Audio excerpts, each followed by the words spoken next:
Pau Casals ja no està entre nosaltres.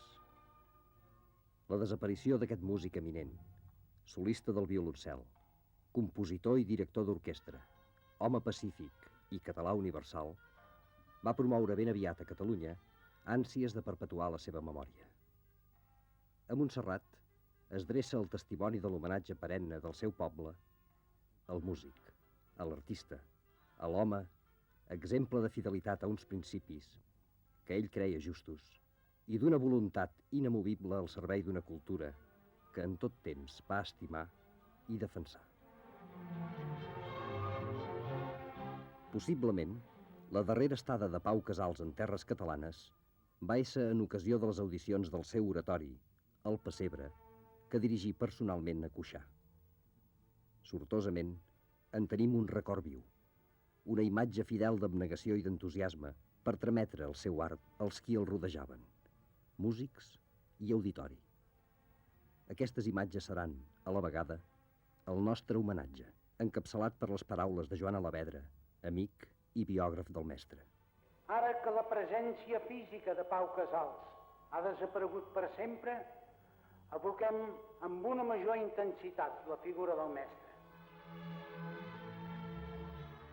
La proximitat de Prada, lloc on l'oratori havia estat creat, el prestigi i l'ambient del venerable monestir de Sant Miquel de Cuixà, al peu del Canigó, la figura de Pau Casals tornant al país del seu exili, tot plegat va fer que revestís d'una vibració i d'una solemnitat infreqüents, i les diverses rutes vers Cuixà es convertiren en un rumiatge.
A poc, són recuperats els senyals demostratius de l'apreci a l'home, que ha estat un símbol de Catalunya.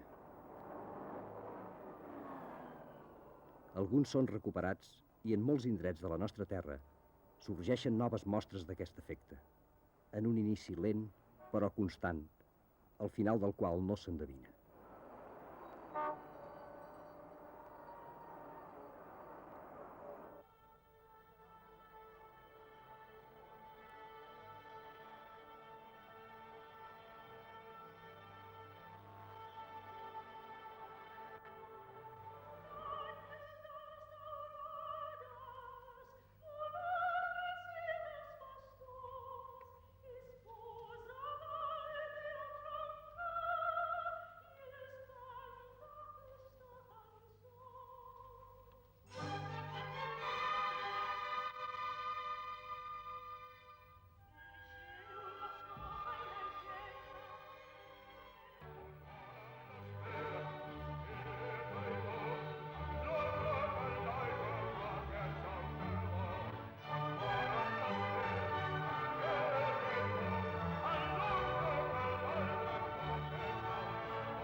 D'on treu les energies aquest home que té 89 anys?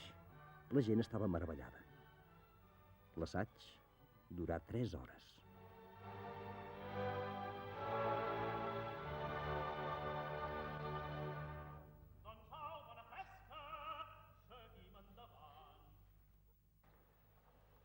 L'abat Escarrer ha vingut també a Cuixà. L'esdeveniment s'ho valia. I esdeveniment fou, a la vegada, veure aquelles dues personalitats, absents del país i estimades, foses en una abraçada ben forta. Amb aquell acte, els dos homes realitzaven el seu darrer contacte vivent amb Catalunya.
El pessebre, cantat en la nau austera de Cuixà, fou escoltat amb unció gairebé religiosa.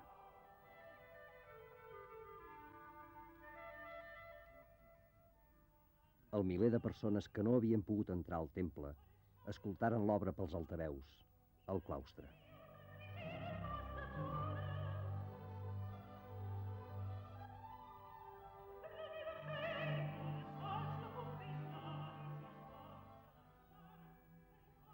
Ningú dels qui érem no ha pogut oblidar aquella manifestació entusiasta.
entre els acords del poema oratori, encara una mostra del que el poble català sent pel mestre Pau Casals.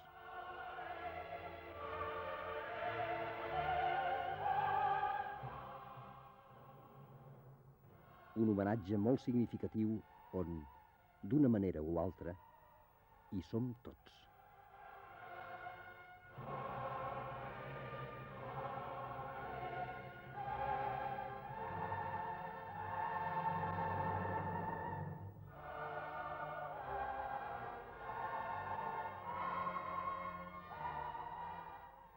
Al cor de les terres tarragonines, que són les del mestre, l'Espluga de Francolí ha aixecat un monòlit.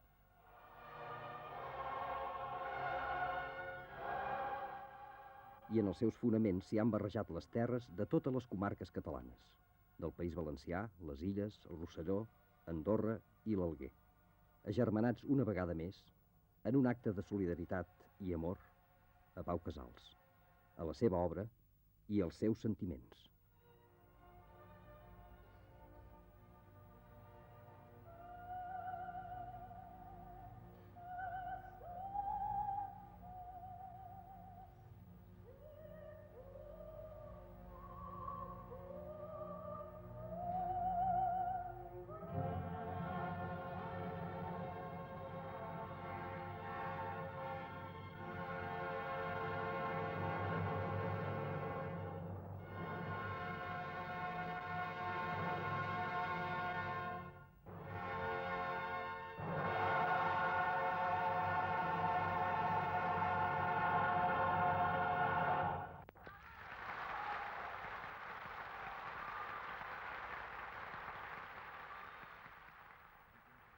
Albert Schweitzer digué a Pau Casals: jo sé que el teu oratori recorrerà tota la terra.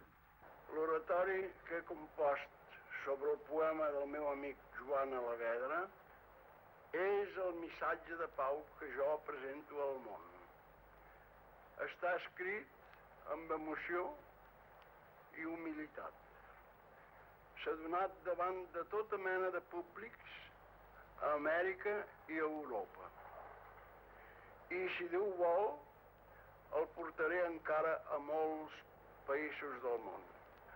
La fervorosa acollida que obté per tot arreu em demostra una vegada més que en art, com en la vida, tots els homes, siguin d'on siguin, comprenen el llenguatge que surt del cor.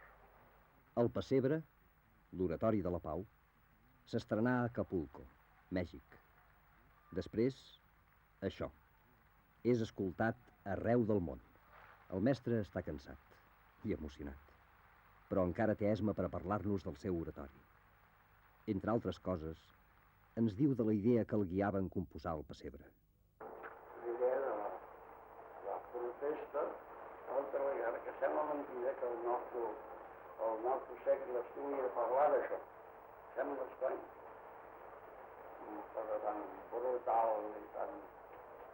El que vol dir que l'èxit del pessebre vol dir que tothom comprèn i estima i desitja el que és natural.